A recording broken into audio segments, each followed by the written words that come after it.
PFMP confesses, "We sabotaged Zambia so Hichilema would fail," shocking admission. It's a statement that has stunned Zambia's political landscape. A sitting PF member of parliament from Chama South has reportedly admitted that the party deliberately destroyed everything not by accident, but by design. According to the remarks, the goal was simple: make President Hakainde Hichilema fail. But is this a moment of honesty, political exaggeration, or something far more serious?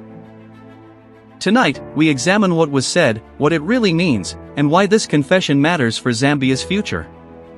Good day, viewers. Welcome to another edition of InspirAfrica Official. I'm Nakash. You know, we've covered a lot of political stories on this channel: scandals, corruption allegations, power struggles. But what we're bringing you today, this is something else entirely. This is a confession that cuts to the very heart of Zambian democracy. Picture this: a nation struggling. Copper prices plummeting. Citizens queuing for hours, sometimes days, just to buy a bag of Mayalai meal. The kwacha in free fall. Power cuts lasting 16, 18, 20 hours a day. Hospitals without medicine. Schools without chalk.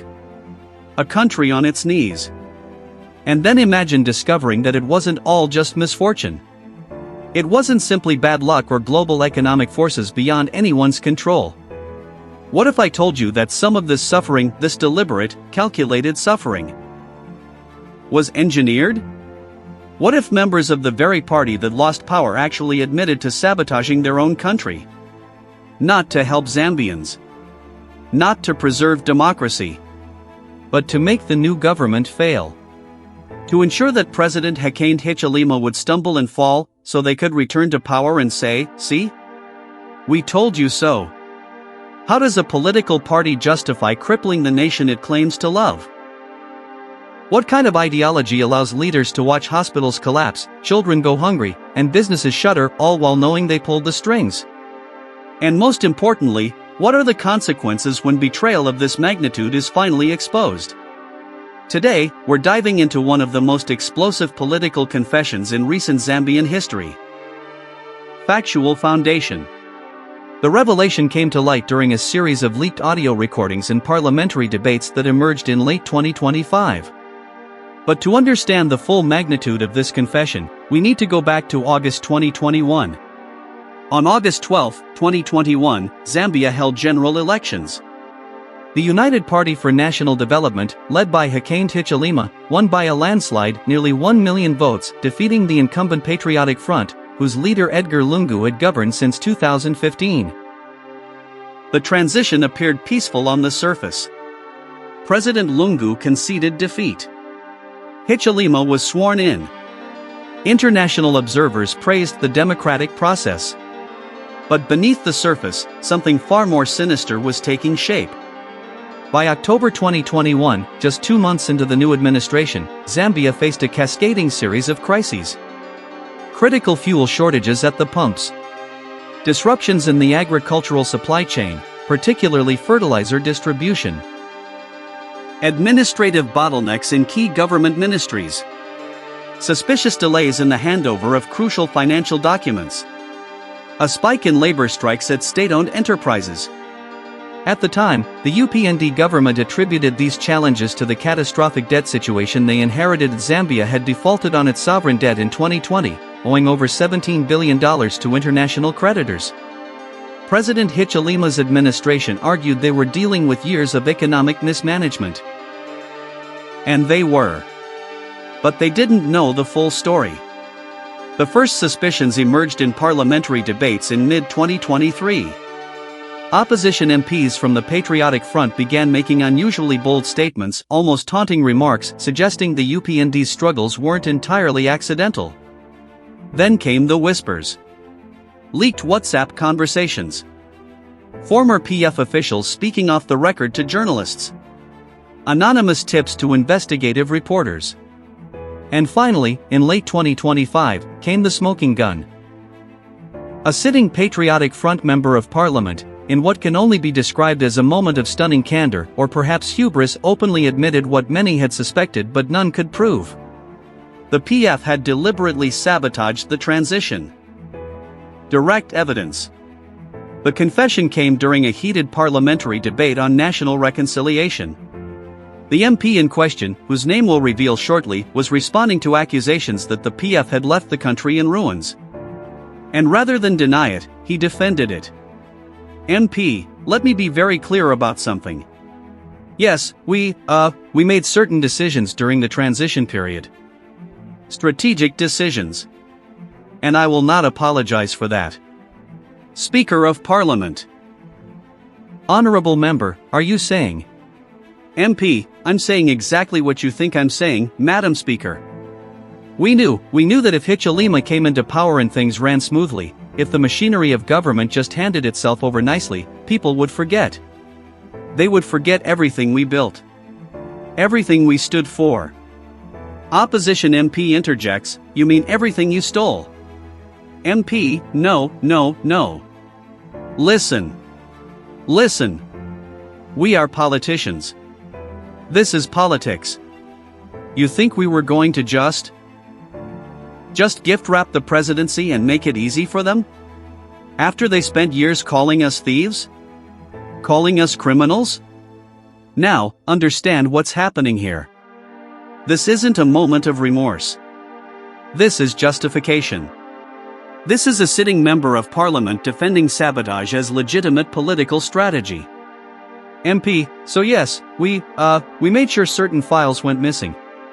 We made sure certain contracts were restructured right before we left. We made sure some key personnel in strategic positions were people loyal to us, people who understood the assignment. Another MP, the assignment? The assignment to sabotage Zambia? MP, the assignment to protect our party. To protect what we had built. You think power is just handed over like a relay race? No. We slowed them down. We made them struggle. We made sure that when they failed, and we knew they would fail because they had no experience, we would be there to remind Zambians who actually knows how to run this country. The chamber erupted. Shouts of order. Order. Calls for the MP to withdraw his statement. Demands for his immediate arrest. But the words were already out. Recorded. Transcribed. Undeniable. In the days following this parliamentary session, investigative journalists obtained additional evidence. Leaked WhatsApp messages from a PF strategy group showed discussions about controlled disruptions and managed chaos. One message, dated September 2021, just 1 month after the election, read, "We need to make sure the fertilizer distribution doesn't go smoothly. If farmers suffer this season, they'll blame HH, not us. It's a short-term sacrifice for long-term gain." Another message, from a different member of the same group. Finance Ministry handover should be delayed as long as possible. The longer they can't see the full books, the longer they'll stumble in the dark. Deeper analysis. So let's unpack what this actually means. This isn't just about one party being bitter about losing an election. This is about a deliberate strategy to harm Zambia's recovery, to worsen the suffering of ordinary citizens, for political gain. The delayed fertilizer distribution? That contributed to reduced crop yields in the 2022 growing season, affecting food security for millions. The financial document delays? That complicated Zambia's debt restructuring negotiations, potentially costing the country hundreds of millions in additional interest payments. The labor strikes at state enterprises? Those disrupted copper production at a time when global copper prices were actually recovering, costing Zambia critical foreign exchange earnings.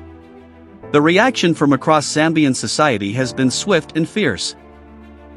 President Hichilema's office released a statement calling the confession a betrayal of the Zambian people and an admission of economic treason. The statement continued, "While we have long suspected foul play, to hear it admitted so brazenly is both shocking and vindicating." The Law Association of Zambia issued a statement questioning whether such actions constitute criminal conduct under Zambian law, specifically citing statutes on sabotage and sedition. Civil society groups have called for a formal commission of inquiry. Martha Mushite, director of the Zambian Governance Foundation, told reporters, "If these admissions are true, we need a full accounting."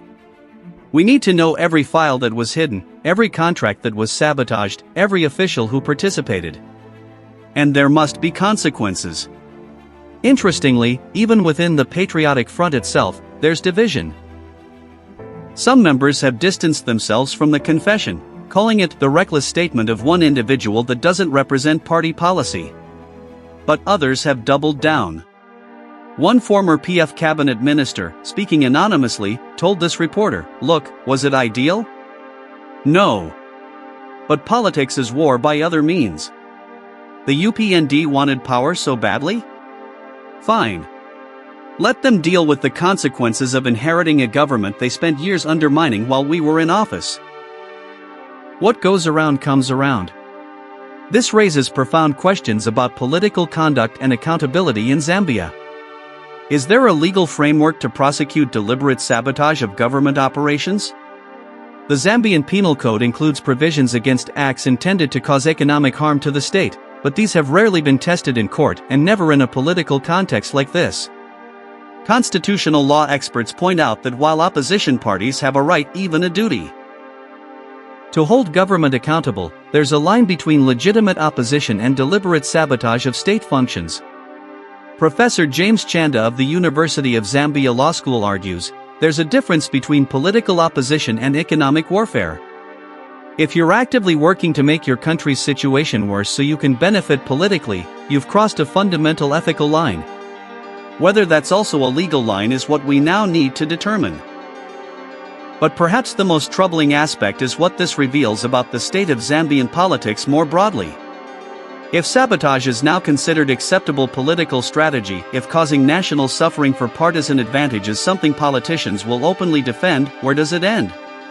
Do we now expect that every time power changes hands in Zambia, the outgoing party will deliberately cripple the incoming one? Is this the new normal?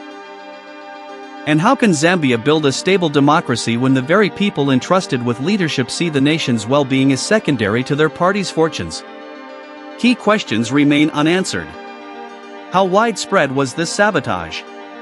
Was it limited to a few zealous operatives, or was it coordinated at the highest levels of the PF? Are there ongoing sabotage efforts even now, years after the transition? What mechanisms exist to prevent this from happening in future transitions? And critically, will anyone actually be held accountable? As of today, no arrests have been made. No formal investigation has been launched. The MP who made the confession remains in his seat, immune under parliamentary privilege for statements made in the chamber. Which leads us to the ultimate question, in Zambian politics, does confession without consequence simply become bragging? This is a story that should concern every Zambian, regardless of political affiliation. Because today it's one party. Tomorrow it could be another. But the victims, always, are ordinary citizens caught in the crossfire of elite political games. Thank you so much for watching today's edition of InspirAfrica Official. This is the kind of story that demands conversation, demands accountability, demands action. So I want to hear from you. What do you think should happen next? Should there be prosecutions? Should there be a formal commission of inquiry? Or is this just politics as usual, and we should all just accept it and move on? Drop your thoughts in the comments below. Let's have a real discussion about what kind of politics we want in Zambia and in Africa more broadly. We'll be following this story closely as it develops, and I promise to bring you updates as more information comes to light. Until tomorrow, this is Nakash for InspirAfrica Official. Stay informed, stay engaged, and most importantly, stay inspired.